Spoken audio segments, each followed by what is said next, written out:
Boa tarde. Daqui a pouquinho vamos começar mais uma live do Projeto Grael. Hoje com a presença do nosso instrutor, orientador, pedagogo, Edivan Miranda. É só esperar mais um pouquinho, as pessoas irem entrando aos poucos, e aí a gente começa o nosso debate.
Boa tarde, pessoal.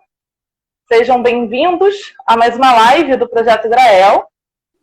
Hoje Olá. Nós temos o prazer de receber o nosso educador, instrutor, pedagogo, Edivan Miranda, para um debate que é extremamente importante, né? Nós vamos hoje conversar se é possível ou não educar sem violência. Mas antes disso, nós vamos nos apresentar. Para quem não me conhece, eu sou Bruna Bernardes, sou assistente social do Projeto Grael, né? Então, eu desenvolvo todo um trabalho junto às famílias da instituição, também junto aos jovens, principalmente na área de empregabilidade. Agora, Edivan, por favor. Consegue me ouvir? Me ouve bem, Bruna? Sim? Uhum. Gente, muito boa tarde, muito prazer, uma satisfação estar aqui sempre com vocês. Eu sou Edivan Miranda, sou instrutor do curso de instalações elétricas de lanchas e veleiros do Projeto Grael já há uns 5 anos, 6 anos. É engraçado que eu sou técnico em eletrotécnica, trabalhei durante um bom tempo, inclusive estudei numa escola em que a eletrotécnica era voltada para a eletrotécnica naval, né? Então, voltado para o mar, isso que me habilita para trabalhar no mundo náutico. Mas assim que eu entro no Projeto Grael, eu inicio também uma graduação em pedagogia, que eu estou em fase de conclusão, e além de técnico em eletrotécnica, eu sou também pedagogo, né? E a área da educação, do ensino e da aprendizagem são os campos do meu trabalho.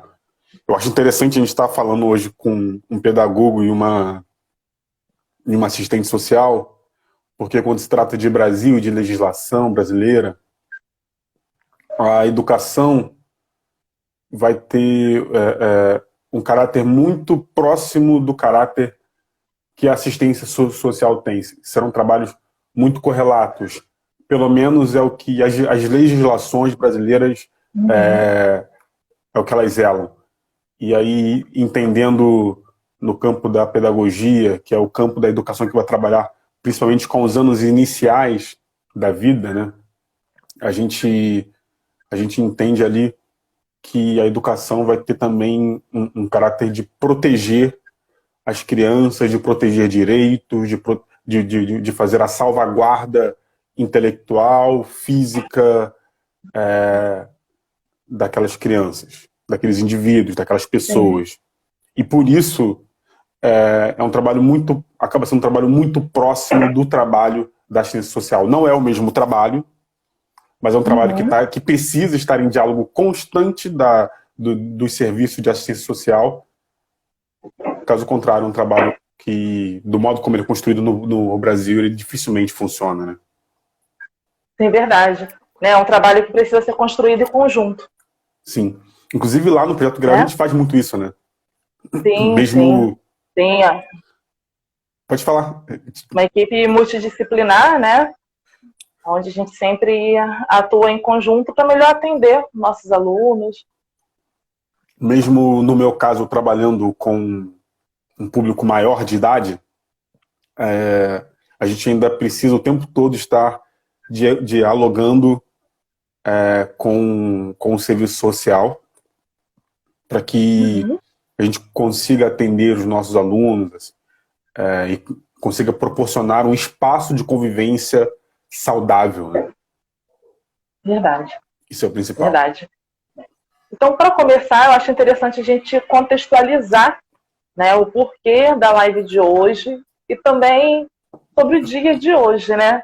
Não sei se todos sabem, mas no dia 26 de junho é um dia que é comemorado nacionalmente, não sei nem se a palavra certa é comemorado, né? Mas é um dia que a gente precisa falar sobre a educação sem violência, porque marca a data da Lei do Menino Bernardo, a Lei 13.010 de 2014, que inclusive é uma lei que modificou o artigo 18 do Estatuto da Criança e Adolescente, né, que também vamos falar daqui a pouquinho. Essa lei, ela proíbe o uso de castigos físicos, tratamento cruel, no momento de educar crianças e adolescentes. Então, a conversa de hoje vai ser muito além do brigar ou não brigar, bater ou não bater, gritar ou não gritar. Né? Vai ser uma conversa de conscientização que existe, sim, outros métodos, outras formas de educar sem violência. É muito estranho, sempre me pareceu estranho o modo como a gente... Isso aí antes da faculdade, né? O modo como as pessoas associam o ensino à violência e à agressividade. Eu acho que são coisas dentro de uma sala de aula, com crianças, eu estou me referindo a um público específico, né? São coisas que definitivamente não se relacionam, né? Na verdade, a violência, ela impede a aprendizagem. Ela cria um ambiente psicológico tão traumático, tão estressante, que a aprendizagem tende a ser bem limitada, né? Paulo Freire falava sobre a pedagogia da alegria, né? Em que você precisa ter um espaço saudável, um espaço alegre para poder aprender. Assim. E não só ele, outros autores já falavam disso, Walter Benjamin, enfim, tem muita gente que fala e que mostra, através dos seus estudos, do seu trabalho, e gente que é consenso hoje no meio da educação, né? A nível mundial, inclusive, que educar não está relacionado, não pode nunca se relacionar a agredir. Verdade. Mas é estranho como a gente dificilmente consegue inserir isso na sociedade. A gente tem dificuldade de pactuar isso, né? É verdade, né? Os estudos já dizem que a criança que é vítima de maus tratos, né, ela leva sequelas para o resto da vida, como você mesmo está dizendo. Né? A gente escuta muito dizer que foi só um tapinha, o famoso tapinha não dói. O tapa dói sim.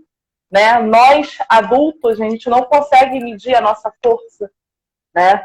Às vezes, o castigo na criança é através de um tapa, Naquele momento, a criança vai respeitar, mas é um respeito a partir do medo. E é isso que a gente precisa, né, quebrar, a gente precisa fazer uma reflexão. Lá no projeto, por inúmeras vezes, né, responsáveis já chegaram para mim e falaram: eu vou tirar meu filho do projeto como castigo. Só que o castigo não é tirar a criança do projeto, né? A gente precisa construir um relacionamento de diálogo, de conversa. Hoje nós vivemos um relacionamento de monólogo, na luta do quem fala mais alto. Eu falo, você fala, o outro fala, e fica um querendo medir a força do outro através da voz. Isso também é violência. Isso também é uma educação, é um instrumento, né, que se constitui na violência, né, na violência verbal. Né? Então a gente precisa, assim, refletir sobre os diálogos e também tentar amenizar os conflitos.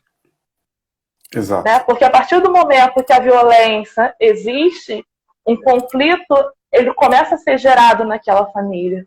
Né? E só lá na frente que a gente vai começar a ver todos os reflexos. Sim, eles demoram a aparecer, né? Sim. É engraçado, porque de maneira imediata, após a agressão, após o castigo, após a violência, a gente entra num comportamento, aquele que sofre a violência, no caso a criança, que é o que estamos falando aqui, entra num contexto de parecer que aprendeu. Verdade. O que acontece? A violência, ela dá a ligeira impressão de que o aprendizado foi concluído. Na verdade, a pessoa não aprendeu, a criança está apenas através de pulsões, assim, não um instinto, mas por pulsão, porque preservar a sua integridade física, ela apenas não faz aquele comportamento que lhe pode ser prejudicial. Isso não significa Verdade. que ela aprendeu. Isso não significa que aquela criança entende a gravidade e as consequências daquele ato que você julgou errado.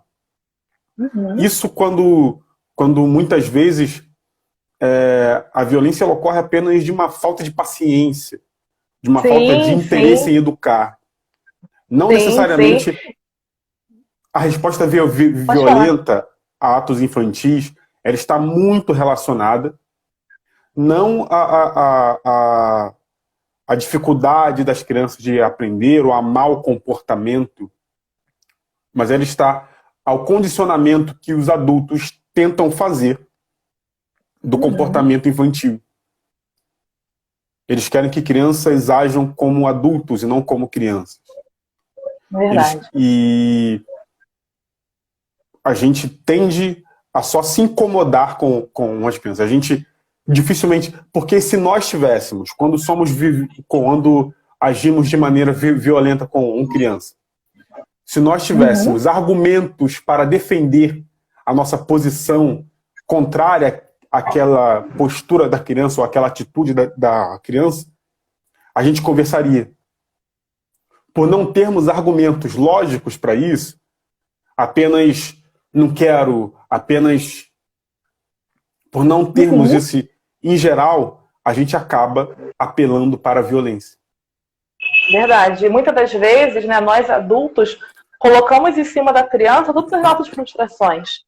Então, fala também muito sobre a questão do emocional daquele adulto, né, daquele responsável, daquele tutor. Então, assim, eu volto a dizer sobre a questão do tapa. Eu não tenho como medir a minha força. Né? Às vezes eu posso dizer que foi só um tapinha, mas é um tapinha que pode ter sequelas e consequências para o resto da vida. E aí, Edivan, vai muito naquele diálogo, né, sobre a capacidade cognitiva da criança. Né? E aí o pai ele deve fazer uma reflexão. O meu filho hoje, ele tem uma idade ou ele tem uma capacidade cognitiva para entender o porquê que ele está apanhando? Né? Porque se ele tem, já é uma outra conversa. Pois Então a gente precisa... Seu filho entende por que você bateu nele? Ele entende que você bateu nele porque o que ele fez é errado? Sim. Então ele não precisava bater. Se ele entende, se ele entende que aquilo é errado, basta você falar. Acontece que estamos falando de crianças. A gente aprende através do treino, através da prática, através da repetição. Então, com crianças, você vai ter que falar: não faça, não faça, não faça, não faça, não faça, não faça, até que ela entenda. Verdade. E aí tem isso, né? O seu filho, se ele entende o motivo pelo qual você bateu nele, se a sua criança entende, ainda tem isso, a ideia de sua, né, de propriedade. Se aquela criança entende o motivo pelo qual você está batendo nela, então ela não precisa apanhar. Ela tem capacidade suficiente para entender uma conversa. Agora, se a resposta for não, meu filho não tem capacidade de entender porque ele está apanhando. Então apanhar não vai resolver. Sim, sim. Sim. Eu aprendi, Edivan, que a gente não ganha nada no grito, né? E o diálogo vence. Eu falo isso muito para as crianças lá do projeto, né? Nesse momento que a gente precisa mediar alguns conflitos. Ah, tia, eu bati porque ele me olhou assim. Mas por que você não conversou com ele? Né? Olha, a forma que você olhou não foi uma forma legal. Ou então traz, né, para o professor, traz para o serviço social, traz para a coordenação, né, que vamos dar um jeito de mediar aquele conflito de forma imediata, porque a violência não resolve. E aí, muitas das vezes, o reflexo daquela criança que está sendo agressiva dentro da instituição pode ser, sim, um reflexo de casa. Porque os estudos dizem que a maioria dos pais que são agressores, dos responsáveis que são agressores, eles também foram agredidos. E aí se aprendeu que a gente conquista as coisas na pancada. Mas não é assim. Né? A gente precisa parar e dialogar. Né? Eu costumo dizer que quem conversa vence. Então, assim, a gente precisa saber conversar, a gente precisa saber dialogar. Né? Que punição, gritos, agressão não vai chegar a lugar nenhum, pelo contrário. E aí, novamente, eu vou apelar para Paulo Freire quando ele diz que quando a educação não é libertadora, o sonho do oprimido é se tornar o opressor. Imagina que você chega em uma cadeia. Você chegou em uma cadeia. E nessa cadeia,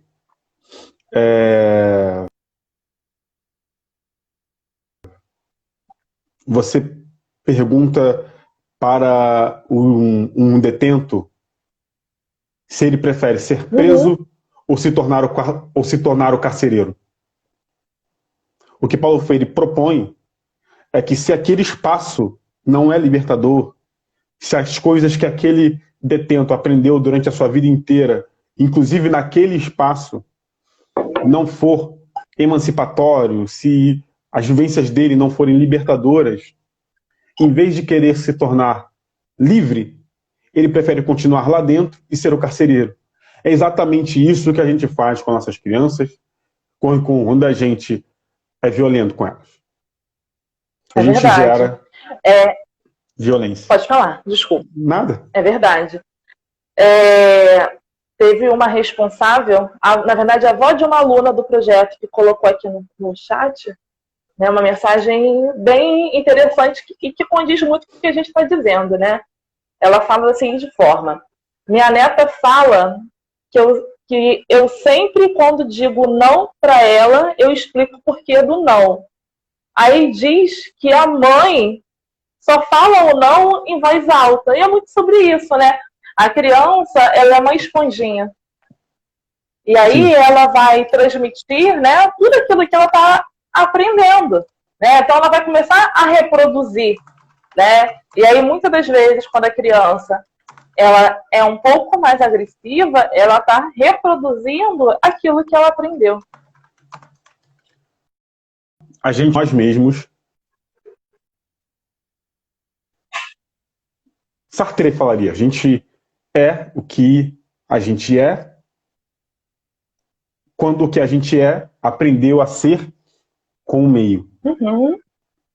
Nós não somos tábulas rasas, mas as crianças não são tábulas rasas, não são. mas elas são grandes reprodutoras do meio. Por exemplo, quando Walter Benjamin fala disso, quando... Desculpa ficar falando os nomes dos autores, é porque a gente vê assim que tá muito no cotidiano, gente. A gente vai falar que não, os cientistas, pesquisadores falaram coisas que não tem nada a ver. Cara, discorda-se. Tem muita coisa ligada à realidade. Ele diz que as crianças, quando estão brincando, elas estão... É a maneira delas de socializar, de aprender e de...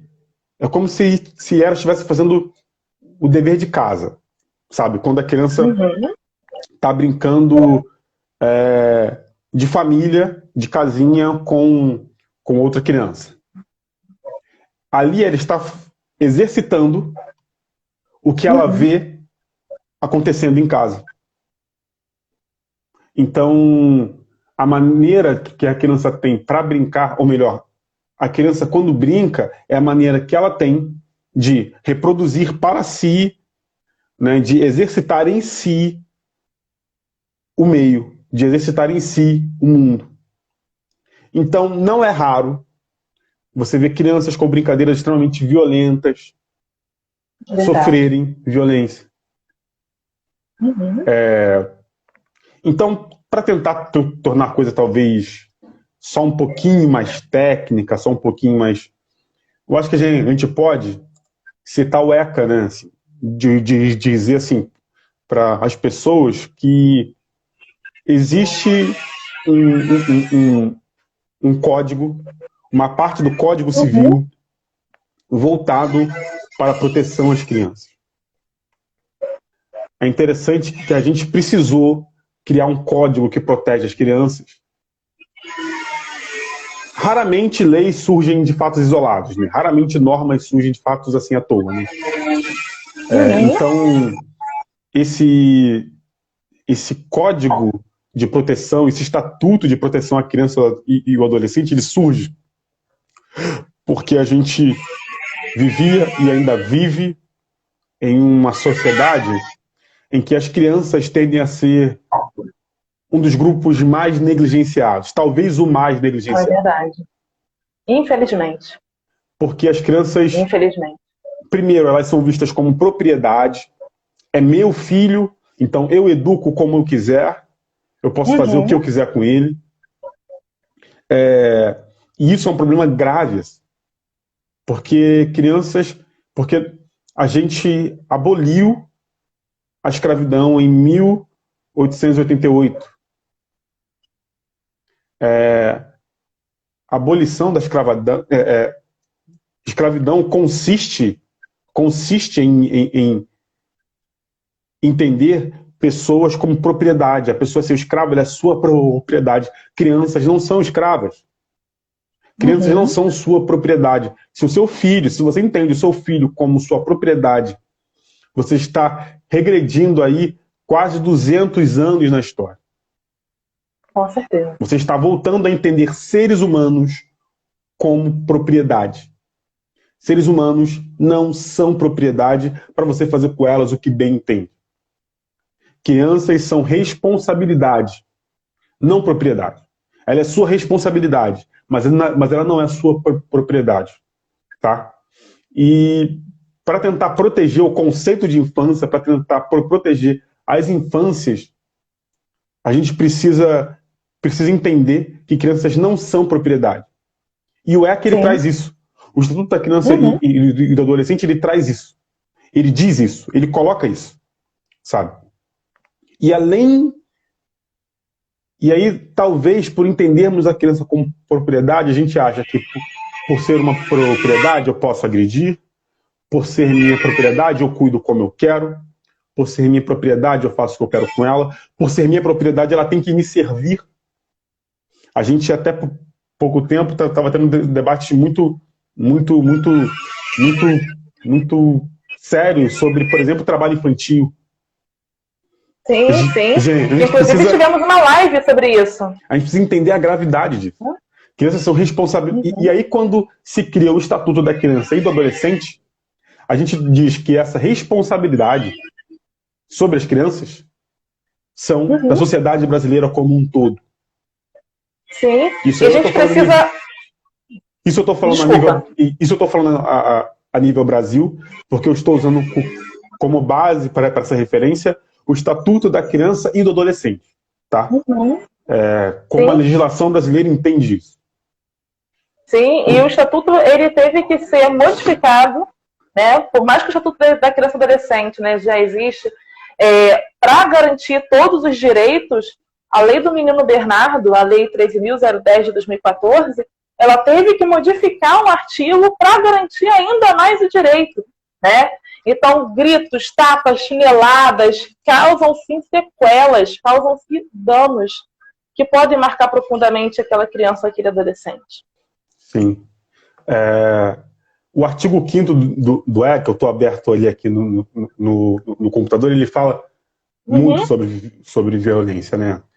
Ele fala bastante disso, mas principalmente, o artigo 5º, assim, diz que nenhuma criança ou adolescente será objeto de qualquer forma de negligência, discriminação, exploração, violência, crueldade e opressão, sendo punido na forma da lei qualquer atentado por ação ou omissão aos seus direitos fundamentais.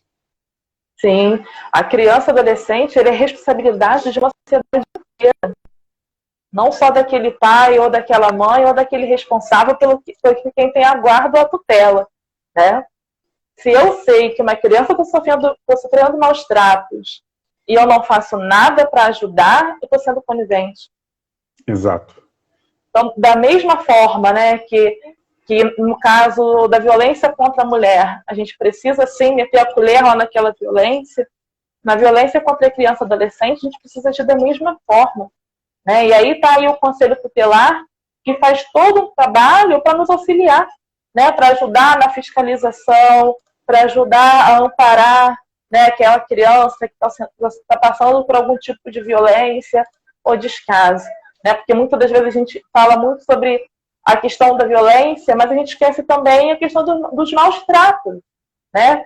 A criança, muitas das vezes, ela não tem acesso, né, não só a questão da educação, mas também a questão da cidadania. Né? Então, a gente precisa ter um olhar, né, mais global, né, sobre aquela criança e aquele adolescente. E aí, voltando a falar da Lei do Menino Bernardo, é importante lembrar que essa lei tem esse nome em uma criança assassinada pelos próprios genitores. Enfim, é pesado falar isso, mas a gente precisa trazer à memória as nossas perdas, porque se a gente não faz o esforço de lembrar das nossas perdas, a gente dificilmente entende a gravidade do que a gente tem que proteger. Então, esse artigo de 18 do ECA, que passa a ser alterado que passa a ser, na verdade, que passa a ter um parágrafo único e outros incisos incluídos a partir dessa lei de 2014, falam sobre uma coisa bem sutil, né? Porque a gente, é claro, a lei tem o nome do menino Bernardo, que foi assassinado pelos genitores. Pelo genitor, no caso. Então a gente se também acha... conhecida como a Lei da Palmada, né? Exato. E aí a gente... Por que é importante essa ideia da Lei da Palmada? Porque a gente acha que o genitor que matou a criança é pior, ou melhor, eu que bato no meu filho, eu sou melhor do que o cara que matou o filho. Na forma da lei, não existe essa distinção. Na forma da lei, no Estatuto da Criança e do Adolescente, o artigo 18A, diz que a criança e o adolescente têm direito a ser educados e cuidados sem o uso de castigo físico ou de tratamento cruel ou degradante, como forma de correção, disciplina, educação, ou qualquer outro pretexto pelos pais, pelos integrantes da família, responsáveis, agentes públicos, enfim. Uhum. Inclusive, ele traz aqui a definição de castigo físico. Ação de natureza disciplinar ou punitiva, aplicada com uso de força física sobre a criança ou adolescente, que resulte em sofrimento físico ou lesão. Ou seja, Sim. Se você bate no seu filho, você está literalmente infringindo a lei. É óbvio que, Sim. nesse caso, infringir a lei, eu acho que não sei se é o de menos, não dá para dizer isso, porque uma coisa não anula a outra, mas ter que pensar, se você faz isso pensando, se você se recusa a bater apenas pensando na lei, fico pensando, caramba, cara, em que ponto nós chegamos? Verdade, verdade. Até mesmo porque a lei, ela surge para poder conscientizar os pais, né, as mães e os cuidadores que a criança e adolescente ela é sujeita de direito, né, e não um objeto e uma propriedade, como você já disse, né, de forma bem explicativa. Então, a Lei Menino Bernardo ela vai existir nesse contexto de tentar equiparar as coisas. Mas é importante também que essa lei ela também tem um caráter pedagógico. Uhum. Muito mais pedagógico do que punitivo também, né? Sim, sim, sim. Porque ela surge até mesmo para poder estimular o diálogo, né? Estimular o afeto, né? Nesse relacionamento entre o adulto e a criança. Sim. Né? E é engraçado que esse tipo de lei, essa lei em especial, ela vai falar sobre proteção, ela começa sempre falando dos pais, né? Por que isso, né? Porque diz que a criança não pode sofrer violência por parte dos pais, responsáveis, então a coisa vai ampliando. Mas acontece que, infelizmente, a maioria dos casos de violência que as crianças sofrem, elas sofrem dentro da própria família, dentro do próprio lar, dentro da própria escola, mas principalmente dentro de casas. Sim, sim. E também vale, Giovanni, né, a gente trazer para o debate que a lei do menino Bernardo ela não tem o caráter de cunho penal, né? Aquela fala equivocada de eu vou denunciar, né? O Conselho Tutelar vai invadir aqui, vai levar seu filho embora, né? É uma fala extremamente equivocada. Né? Como você disse, tem toda uma fala, um olhar também pedagógico sobre a lei. Né? Então, assim, a criança, adolescente, ele vai ser encaminhado para programas pedagógicos, como o Projeto Grael. Né? Para quem não sabe, lá no Projeto Grael nós recebemos, né, crianças também encaminhadas pelo Conselho Tutelar, pelo CREAS, né, que são órgãos que acompanham as crianças e adolescentes vítimas de algum tipo de violência, de algum tipo de trauma. Pois é, assim, inclusive, é bom falar isso para que as pessoas entendam que esse negócio, essa visão ridícula, a meu ver, assim, que as pessoas têm sobre o Conselho Tutelar. O Conselho Tutelar vai vir, vai levar seu filho. O Conselho Tutelar vai vir. Cara, o Conselho Tutelar, ele não tá aí, ele não existe para isso. Ele não existe para separar famílias. Ele existe para criar ambientes saudáveis para as crianças. Acontece que, infelizmente, nós temos as crianças dentro dos grupos mais negligenciados e que mais sofrem violência nesse país. E por isso, infelizmente, não por culpa do Conselho Tutelar, mas por culpa do modo como a gente se constituiu enquanto sociedade, Sim. Infelizmente, o Conselho Tutelar precisa, com frequência e com uma frequência que nem é tão alta assim, retirar as crianças do convívio familiar, porque, infelizmente, o convívio familiar é prejudicial para elas. Sim, mas vale ressaltar que essa medida só é tomada, né, em estágio de extrema necessidade. Né? Quando aquela criança ela tá sendo tão negligenciada que ela pode até correr algum tipo de risco. Né? Então, nesse caso, que uma medida dessa mais drástica é tomada. Ela demora muito a ocorrer. Ela demora demais a ocorrer. Sim. Então, as pessoas precisam entender que o Conselho Tutelar, né, ele é responsável por fazer a salvaguarda das crianças. E a gente aqui no Projeto Grael vai trabalhar sempre em parceria com os órgãos de proteção à criança e ao adolescente, sempre em parceria com o Conselho Tutelar, sempre em parceria com o CMDCA, sempre em parceria com a Coordenadoria de Juventude. Sim. A gente entende que precisa cuidar e trabalhar em cuidado desses indivíduos. Eu acredito, pelo menos é a minha visão sobre o terceiro setor, né? Ele existe para suprir necessidades que o Estado até então não conseguiu. E, em geral, com o dinheiro privado, em algumas vezes também essa parceria público-privada. Uhum. Mas eu acredito que o terceiro setor ele deve caminhar na direção de deixar de existir. Como assim?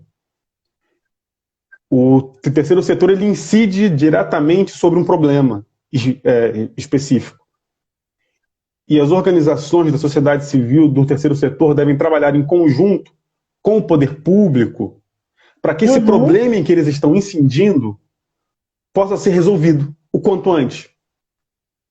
Então, se esse problema passa a ser resolvido, então não há porquê mais eu trabalhar em cima dele. Então, eu acredito que quando o projeto Grael é criado e quando a gente vem trabalhando do modo que trabalhamos hoje, a gente trabalha no sentido de que o nosso trabalho deixe de ser necessário.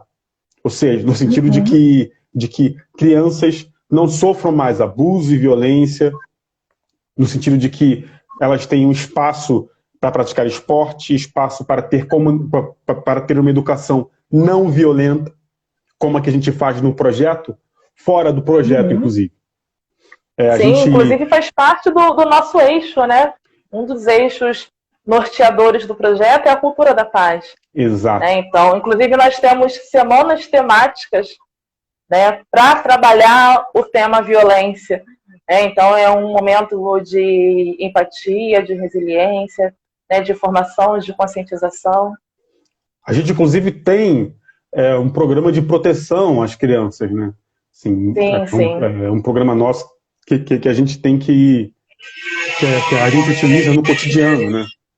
Sim, nós temos uma política de proteção que foi implantada no ano passado, né? Eu acredito que o Projeto Grael seja uma das poucas instituições de Niterói que tem essa política interna, né? Então, além de todas as políticas que já garantem os direitos das crianças e adolescentes, nós temos uma política também institucional, né? Onde, dentro dessa política, a gente trabalha muito a questão do cuidado, né? Do cuidado, do saber ouvir aquela criança, do saber reconhecer sinais, né? Muitas das vezes a criança ela chega muito agitada no projeto, então a gente tenta sentar, conversar, entender o que está acontecendo, e aí começa todo um trabalho do serviço social com a família também, né? A gente chama a família, a gente tenta escutar todos os lados, né? Porque é importante também, né? Até em conjunto a gente tomar uma isso é diálogo, medida. Né? Sim. Porque sem diálogo, né, a gente não chega em muitos lugares. Nós estamos ali como promotores de diálogo. Esse é o nosso caminho, nossa diretriz. Assim.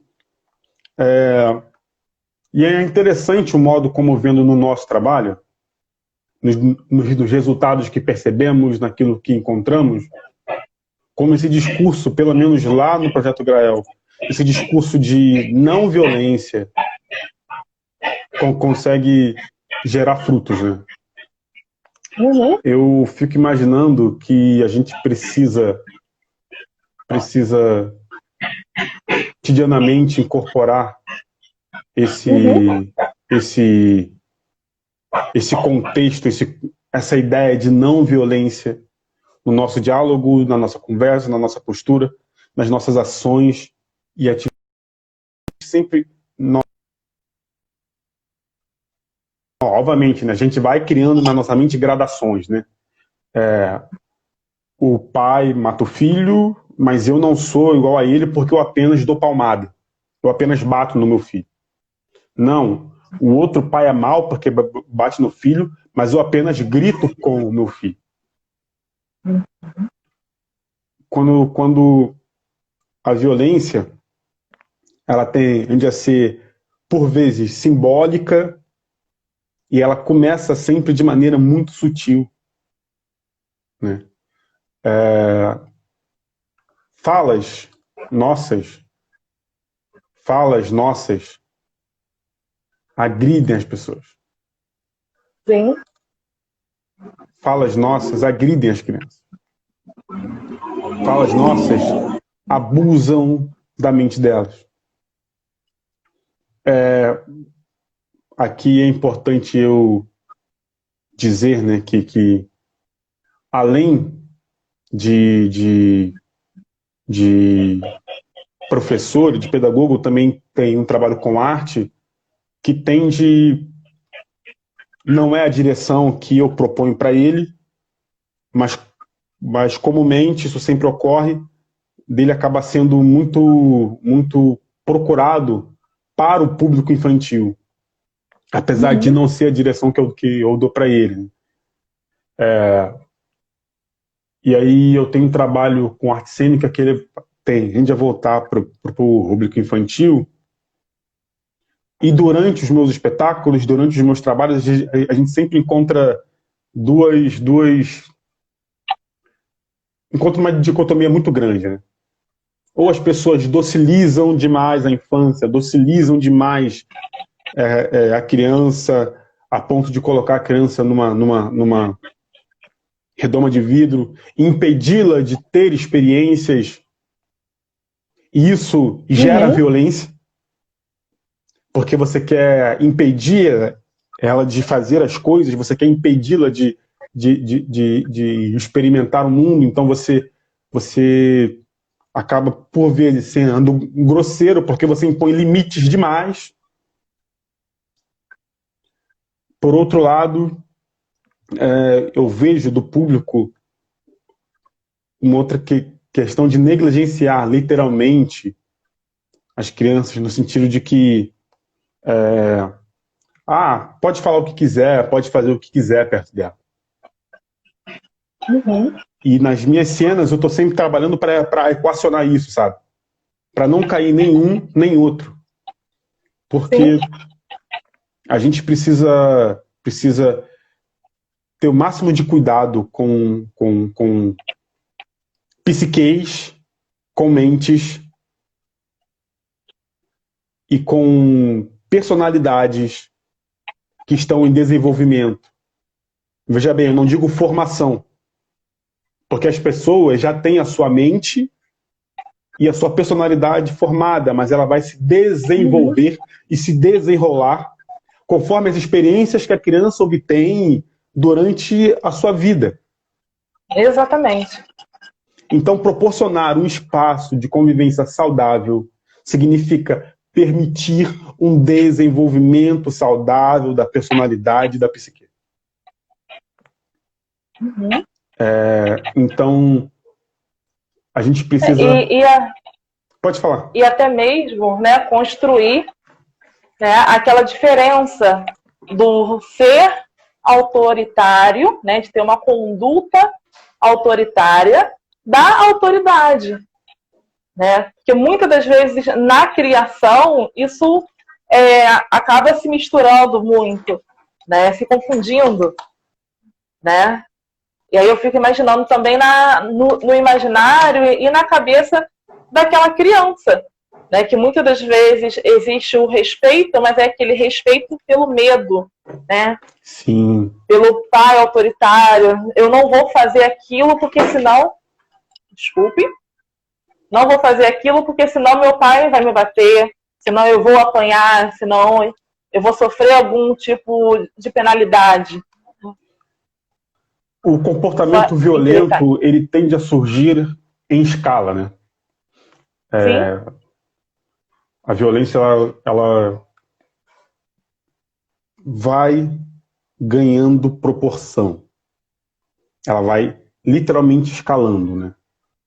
Uhum. E aí começa-se com negativas, depois com falas incisivas violentas, Sim. depois com pequenas agressões, se é que existem agressões pequenas, depois agressões maiores, que geram lesões e dores mais profundas. Sim. Sem contar que a violência, ela contamina e contagia. Exato.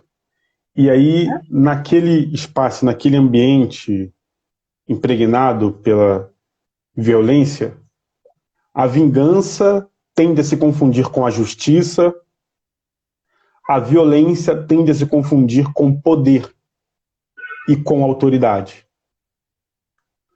A gente precisa aprender a diferenciar os termos, a gente precisa aprender a diferenciar violência de autoridade. Sim.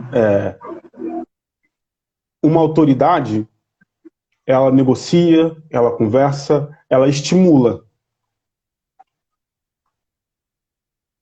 Um autoritarismo, ele cerceia, ele tolhe, ele impede o desenvolvimento, o crescimento, ele domina, ele oprime. Tudo aquilo que o Eka disse do que as crianças estão livres, né? Um direito que elas estão livres de ser. Elas estão livres de ser oprimidas. Então, quando você é um professor e, óbvio, nas relações, a gente erra. Por isso, nas relações, a gente pede desculpas. Por isso, nas relações, a gente admite que errou. Uhum. Freud, ele diria assim, que a maior parte dos traumas que a gente carrega na vida adulta, eles surgem na infância, na relação com a família. Ou seja, os familiares, o ambiente familiar, o ambiente é o principal gerador de traumas. A gente precisa pensar num novo modelo de sociedade que não penalize as mentes em desenvolvimento, que não penalize as personalidades em desenvolvimento. Então a gente precisa pensar em uma comunicação, em uma educação não violenta. A violência, ela educa, mas não educa para o bem. Sim. Ela educa... Edivan. Oi, pode falar. Pode continuar seu raciocínio. Então, eu sei de dizer que ela educa, mas ela não educa para a liberdade. Se parar para pensar que eu não posso encostar naquilo porque aquilo machuca, eu não estou pensando em maneiras de cuidar das coisas. Eu estou pensando em maneiras apenas de me proteger. Eu não penso em avançar, eu só penso em me proteger. Então, quando você... Se você quer educar em vez de adestrar, se você quer educar para a liberdade, então o medo e a dor não são uma alternativa. Sim. Olha, nós temos 10 minutos, tá? Os 10 minutos finais. E aí, para finalizar, eu queria te fazer uma pergunta. Fala comigo. Você acha, né, em cima de tudo que a gente está conversando, debatendo, né, você acredita que o discurso de não violência pode sim promover mudanças nos hábitos da criança e do adolescente, no seu desenvolvimento social, cognitivo e também na mudança desses responsáveis? Eu estou piamente convencido disso. Eu estou piamente convencido. É claro, né? Ao longo da vida, você tem o direito de mudar de opinião diante de novas evidências. Mas até hoje, eu nunca encontrei uma evidência que se opusesse a isso. Eu nunca encontrei nenhuma evidência que dissesse que o diálogo com crianças e adolescentes não é uma estratégia que funcione de maneira generalizada.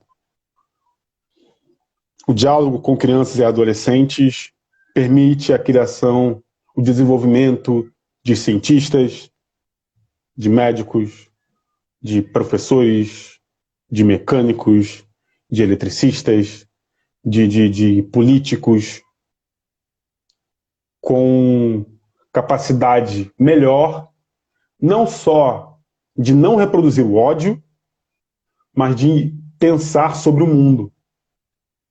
Porque são pessoas que são desde jovem, desde cedo, ensinadas e estimuladas ao diálogo, a pensar possibilidades e a repensar possibilidades. Quando eu uso o discurso violento, quando eu uso a violência como principal ferramenta de formação, quando eu uso o cerceamento como principal ferramenta educativa, e eu não estou falando apenas da escola, eu estou falando de casa. Quando eu uso o medo como principal ferramenta educativa, eu estou impedindo tudo isso que a gente está se propondo a fazer. Então, dentro de um instituto como o Rumo Náutico, considerando que queremos emancipar o discurso de uma educação baseada em violência, ele passa a ser contraditório. É antitético a tudo que a gente está se propondo. Então, o diálogo com crianças é, sim, o principal meio de desenvolvimento social e humano. Para a gente poder encerrar, né? Se ao mesmo tempo que eu digo que eu amo aquela criança, que eu amo aquele adolescente, mas eu maltrato, será que aquela criança, aquele adolescente, eles vão saber a verdadeira referência do amor? Difícil, né?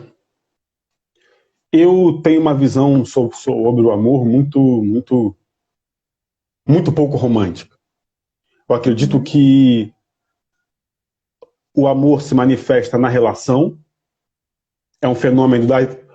o amor é um fenômeno das relações, e ele tem a ver com como eu me relaciono, se aquela relação que eu estou constituindo é a melhor para mim, é a melhor para quem se relaciona comigo e é a melhor para quem está ao redor de mim. Se pensar numa aldeia, por exemplo, as pessoas amam mas outros aí falando talvez desse amor que talvez seja romântico, as pessoas, sei lá, constituem família com quem elas conhecem desde pequeno, ou seja, conhecem as forças e as fraquezas. Ciente disso, ciente do todo que é aquela pessoa, ciente de tudo o que é aquela pessoa, você entende as limitações e as potências dela. E você não vai cobrar além do que ela pode e não vai subestimar as capacidades dela. Sim, então, até mesmo porque o amor não maltrata. Pois é, né? Pois é. Então isso te impede de maltratar. Quando você pensa naquela pessoa como um ente querido e não como um objeto que pode ser tratado, destratado, maltratado, ao bel prazer, então ali você consegue manifestar o amor. Então, se você Verdade. maltrata e diz que ama, você gera uma criança que vai crescer achando que amar é maltratar. Sim, e é provável que no futuro aquela criança ela vai se envolver num relacionamento violento. Em relações Né? Porque para abusivas, ela em relações é comum. tóxicas, sim, sim. Sim, Ela está acostumada a ser maltratada e ouvir que ama. é Então, verdade. além disso, ela também vai maltratar e dizer que ama. Sim, sim, verdade. Edivan, infelizmente, nossa conversa está chegando ao fim. Uma hora passou assim, ó, voando, muito rápido. Né? É muito bom ter esse momento de conversa, né? Principalmente num tema que é extremamente importante se falar e que existe um grande tabu. Né? Então, eu espero que possamos ter outras oportunidades para debater e para discutir assuntos como esse. Então, eu queria te agradecer por ter dividido seus conhecimentos conosco. Foi incrível. Obrigada pelas palavras. Também queria agradecer cada pessoa que tirou um tempinho para vir aqui na live, né, e participar da nossa conversa. Obrigada mesmo, Edivan. Obrigado, gente. Tchauzinho. Grande abraço. Tchau, tchau. Bom fim de semana. Tchau, tchau, gente.